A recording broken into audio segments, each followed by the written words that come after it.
고린도후서는 사도 바울이 쓴 편지 중에서 그의 개인적인 감정이 가장 많이 드러나는 그런 성경입니다. 마치 구약 성경에 보면 에레미야 선지자가 그 에레미야서를 보면 그의 내면이 가장 잘 드러나는 선지서라고 이렇게 불리거든요. 그것과 같습니다. 2장 1절과 4절을 보면 그것이 잘 나타나는데요. 다시 한번 볼게요. 2장 1절입니다. 내가 다시는 너희 중에 근심 중에 나아가지 아니하기로 스스로 결심하였노니. 4절 내가 마음에 큰 눌림과 걱정이 있어 많은 눈물로 너희에게 쏟노니 이는 너희로 근심하게 하려 한 것이 아니요 오직 내가 너희를 향하여 넘치는 사랑이 있음을 너희로 알게 하려 함이라. 사도 바울 어쩌면 강철과 같은 심장을 가진 것처럼 보이죠. 그리고 거침없이 고난 가운데 행진하는 그의 모습을 우리는 보기도 합니다. 하지만 그런 사도의 마음에 큰 눌림이 있었다. 그리고 눈물로 그가 많은 근심 가운데 있었다라는 것들을 이렇게 보는 것, 그런 고백이 우리 마음 가운데 어쩌면 좀 짠한 마음이 듭니다. 사도가 가진 이 감정은 우리가 좀 더 그 배경을 이해할 때 우리는 이 감정을 좀 더 이해할 수가 있습니다. 고린도 전서를 쓴 후에 사도는 사실 갑작스럽게 고린도 교회를 한번 방문하게 됩니다. 이때 사도는 굉장히 인격적으로 깊은 상처를 받은 것으로 보입니다. 그것이 방금 읽었던 말씀에도 잘 나타나고 있는데요. 고린도 교인들이 그의 사도성과 인격에 대하여 매우 거센 공격을 했기 때문에 그렇습니다. 이런 공격이었습니다. 왜 바울은 그렇게 고난이 많은가? 정말 영적인 능력이 있다면 승리할 텐데 그는 왜 질병도 가지고 있고 왜 그 인생은 이렇게 힘들까? 그리고 왜 그는 하나님의 인도함을 받는다고 말하면서 왜 이렇게 자꾸 계획을 수정하는가? 인간적으로 사역하고 있기 때문에 그런 거 아닌가? 성령이 인도한다면 형통할 텐데 일이 술술 계획대로 될 텐데 그가 계획이 하나하나 막히는 걸 보면 영적으로 그렇게 탁월하지 못하다라는 이런 평가를 또한 받았습니다. 또한 왜 그의 대중 설교는 시원하지 않는가? 능력이 없는가? 즉 말이 굉장히 탁월하지 않은가라는 것에 대한 비난도 받았고요. 또 자꾸 예루살렘 교회 구제 헌금에 대해서 강조해서 말하는데 과연 그의 재정적 투명성을 믿을 수 있는가? 왜 그렇게 헌금을 이렇게 거두려고 하는가? 이런 문제에 대한 공격을 받았습니다. 어떤가요? 하나하나 그 비난은 사역자에게 치명적인 그런 오해이고 그런 비난인 것 같습니다. 분명 사도는 사랑이 많고 지혜롭고 그리고 성경에 충실한 사역자죠. 사도 바울만큼 그런 사역자가 어디 있을까요? 그리고 복음에 있어서 탁월하고요. 그리고 성령 충만한 사람입니다. 근데 그런 사도가 방문했다면 그 교회가 어떤 문제를 가졌든지 다 풀릴 것 같지 않습니까? 만약에 지금 사도 바울이 어느 교회, 지금에 있는 교회에 간다면 사도 바울이 그 모든 문제를 잘 풀어낼 것 같은 그런 확신이 들죠. 그런데 그렇지 않았다라는 것입니다. 이것을 보면 사도에게도 인간관계는 쉽지가 않습니다. 교회의 지도자와 교인의 관계가 쉽게 틀어지고 그것을 푸는 것이란 이렇게 어렵구나. 그런 어려운 문제, 사도가 와도 풀기 어렵다라고 이렇게 생각해도 과언이 아닐 것입니다. 진리와 진심이 있어도 사람 관계는 생각만큼 쉽게 풀리지가 않습니다. 고린도 전서를 보냈는데 그리고 중간에 직접 가서 방문해서 만났는데 또 그 다음에 또 편지를 고린도 후서 전에 또 편지를 하나 더 썼습니다. 그 편지를 썼는데 많은 사람들이 또한 여러 가지로 문제가 풀리긴 했어요. 하지만 완전하게 문제가 풀리지 않았습니다. 사도 바울이 말을 하면 말꼬리가 잡힙니다. 사도 바울이 말해도 그렇습니다. 교회 안에서 관계란 보통 어려운 것이 아닙니다. 육체의 질병은 완치 판정이 있는데 사람과의 관계는 완치 판정이 없는 것 같습니다. 그렇게 어려운 게 사람의 관계입니다. 그것을 여실하게 보여주는 것, 그게 아마 고린도후서라고 볼 수 있습니다. 그런 것을 감안하면서 다시 이제 고린도후서를 다시 쓰는 것입니다. 이런 사도 바울에게서 이렇게 또 편지를 쓰는 사도 바울에게서 여러분은 무엇을 보십니까? 저는 이것을 봐요. 교회를 끝까지 포기하지 않는 사도 바울의 사랑이 보입니다. 하나님 아버지의 사랑이 보입니다. 대단하죠. 2장 4절은 참으로 절절한 그 사도 바울의 사랑을 느끼게 하는 말씀이에요. 내가 마음에 큰 눌림과 걱정이 있어 많은 눈물로 너에게 썼노니 이는 너희로 근심하게 하려 한 것이 아니요 오직 내가 너희를 향하여 넘치는 사랑이 있음을 너희로 알게 하려 함이라. 이 모든 과정에서 우리가 보는 게 뭐죠? 사도 바울의 넘치는 사랑입니다. 직접 가서 대면해서 또한 대면하지 않고 서면을 통해서 그들을 만나려고 하는 것, 이 모든 것 안에는 사도 바울의 넘치는 사랑이 있습니다. 이것을 딱 보는데 근데 그 과정이 쉽지 않았겠죠. 근데 그 과정을 보는데 고린도전서 13장 4절 말씀이 생각이 나는 거예요. 사랑은 오래 참고. 이것을 한 영어 번역으로 Love is long suffering 이라는 그런 번역을 보았습니다. 사랑은 오랜 고통이다. 왜냐하면 방금 본 것처럼 진심과 진리를 가졌다고 해서 문제가 안 풀리니까, 관계가 안 풀리니까 그걸 인내하고 참고 온유하게 오랫동안 그것을 품고 살아내야 되니까 그건 고통인 것이죠. 포기하지 않고 가는 게 바로 고통이에요. 포기하면 어쩌면 내 마음에서 기억에서 사라져 버리거든요. 이 됐어? 그만. 그 순간에 어쩌면 더 이상 고통스럽지 않을 수는 있죠. 마치 그런 의미에서 사랑은 참 오래 참는다라는 것이 이 모든 것에서 잘 드러나는 사도 바울의 마음입니다. 다시 본문으로 돌아오면 이렇게 고린도전서와 후서 사이에 보낸 편지로 고린도 사람들의 일부는 회개를 했습니다. 하지만 그 가운데 완전히 그 문제가 해결되지 않았기 때문에 사도 바울은 이제 고린도 교회에 다시 방문하기 전에 편지를 쓰게 돼요. 그게 바로 고린도 후서입니다.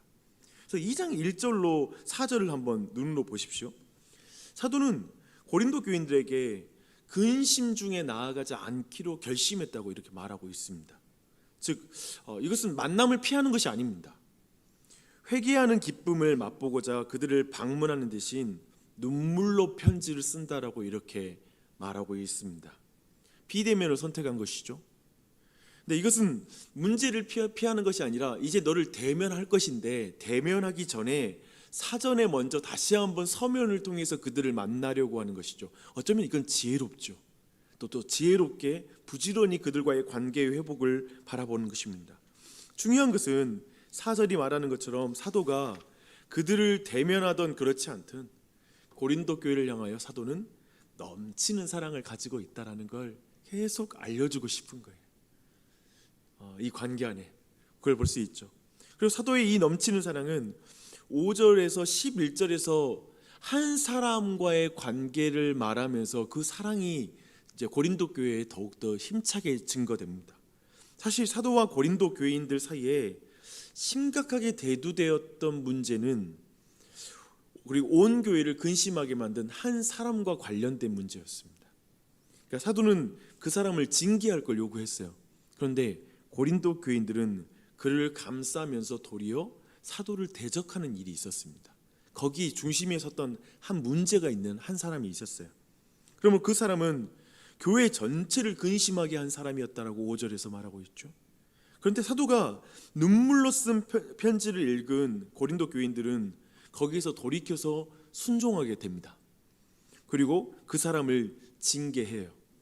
6절에 보니까 그 일은 마땅한 일이었다라고 말하고 있습니다. 그러나 이런 징계를 받은 그 사람이 회개하였다는 소식을 듣고 나서 이제 사도는 또 바꾸는 거예요. 논조를. 어떻게 말하면 사도는 그를 용서할 것을 권면합니다. 7절에서 말하고 있습니다. 이제 회개하는 형제에게 사랑을 보여줄 때라고 이제 도리어 권면하고 있습니다. 사도는 그가 너무 큰 슬픔에 잠길까 염려된다라고 말을 해요. 그에게 용서와 사랑을 주라는 권면을 다시 고린도 교회에게 하고 있습니다. 주목해야 될 것은 지금 이 과정에서 지금 7절부터 우리 5절부터 11절까지 나오는 여기에서 나오는 사도 바울의 그 마음을 주목하셔야 됩니다. 사도에게는 아비를 상하게 한 자식이 돌이키기를 바라는 아버지의 마음이 고스란히 있어요. 그걸 주목하셔야 됩니다. 아비는 자식의 회개와 너무 큰 슬픔에 잠기는 것에 간격을 줄이고 싶어 합니다. 우리는 애들을 혼낼 때를 생각해 보십시오. 첫 번째 마음은 뭐냐면 애가 자신의 잘못을 깨닫기 원하는 마음이 한 가지 있고요. 진지하게 자신의 잘못이 뭔지를 인정하기 원하는 마음이 하나 있고요. 또 하나는 뭐냐면 아이가 큰 근심과 슬픔에 빠지지 않기를 바라는 마음, 이 두 가지 마음이 부모에게는 이 두 가지 마음이 있습니다. 근데 우선 때릴 때는 먼저 빨리 회개했으면 좋겠죠. 자신의 죄를 깨달았으면 좋겠어요. 때릴 때는 그래서 마음이 아파요. 하지만 애가 돌이켰을 때는 서둘러서 이제 괜찮아, 이제 너 잘못한 거 알았으니까 이제 됐어? 더 근심하고 염려할 필요 없어라고 바로 그 간격을 줄이고 싶어 하는 거예요. 지금 이 짧은 이 5절에서 11절에서 우리는 그걸 봐야 돼요. 사도 바울은 그런 아버지의 마음이 있어요. 아버지의 사랑이 있는 거예요. 참 중요한 것입니다. 그가 돌이키면 즉시 받아들일 마음을 갖고 있는 것입니다. 근데 이게 사도 바울이 변덕스러워 보이세요? 아니요, 이것이 부모 마음이에요. 이게 아비의 마음이요 어미의 마음이에요. 그걸 우리 모두는 지금 자식을 키우는 입장에서 충분히 이해할 수가 있습니다. 그런 의미에서 근데 도리어 고린도 교회 안에 있는 사람들은 또 다를 수 있다는 거예요. 도리어 그 사람을 아주 근심시키고 염려시킬 수 있는 거예요. 그래서 어쩌면 고린도 교회는 지금 이 사도 바울의 이런 분명한 말씀 속에서 사도가 어떻게 자신들을 대하는지를 좀 더 이 한 사람을 대하는 모습을 보면 아, 나도 이렇게 대하겠구나. 우리 교회를 사도 바울이 이런 진심을 가지고 아버지의 마음으로 대하고 있다는 걸 느낄 수 있는 그런 말씀이 이 말씀입니다. 사도는 고린도 교회인들의 용서는 곧 바울의 용서이고 그것은 곧 그리스도 앞에서 행하는 일이다라고 10절에서 말합니다. 또한 용서는 사탄에게 속지 않는 일이 된다라고 말합니다. 11절 말씀 한번 볼게요. 이는 우리로 사탄에게 속지 않게 하려 함이라 우리는 그 계책을 알지 못하는 바가 아니로다. 여러분, 사탄의 계책이 뭐냐면요, 용서하지 않는 마음이 교회 안에 퍼져서 은혜의 통로를 다 막아놓는 것이 사탄의 계책입니다. 여러분의 마음에 누군가를 용서하지 않는 마음을 갖잖아요. 하나님의 은혜를 받지를 못합니다. 예배 드릴 때도 누군가를 미워하는 마음으로 앉아 있잖아요. 절대 제 경험에는 결단코 은혜가 스며들기 힘듭니다. 용서와 사랑이 없어질 때 그곳에 쓴뿌리와 분열을 심는 것이 사탄의 계책입니다. 저는 오늘날에도 이 사탄의 계책은 매우 유효하다고 생각합니다. 교회를 한번 찬찬히 보십시오. 아니면 여러분의 신앙을 한번 찬찬히 보십시오. 두 가지 극단을 보여줍니다. 한편에 죄를 감싸 안으면서 죄가 아니라고 말하며 부인하는 경향이 자신에게도 있고요. 또 내 자식을 볼 때, 타인을 볼 때에도 그냥 그렇지 않다라고 말하는 경향이 있습니다. 다른 한편으로는 죄성에 사로잡힌 자신을 보며 비참해하면서 절망합니다.